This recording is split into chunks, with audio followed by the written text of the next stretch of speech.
6 বছরের সময় যখন মাটা মারা যায়, দাইকা যখন বুকে নিয়ে এই কথা বলে মারা যায়, মুহাম্মদ কুল্লু হাইয়িন মাইয়িতুন, প্রত্যেক জীবিতকে মরতে হবে, কুল্লু জাদিদিন বাল, প্রত্যেক নতুনকে পুরান হইতে হবে।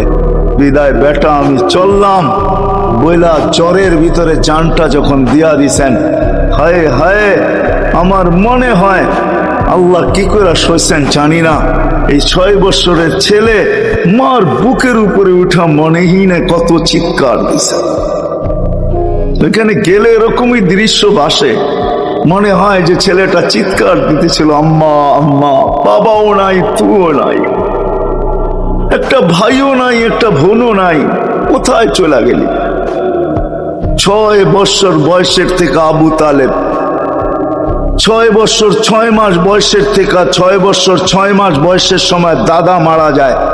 আবু তালেব 50 বছর 6 মাস 10 দিন, যেদিন আল্লাহ রসুলের বয়স 44 বছর 10 দিন, বাকি যাকে সিনায় রাইখা পালছেন, সিনায় রাইখা।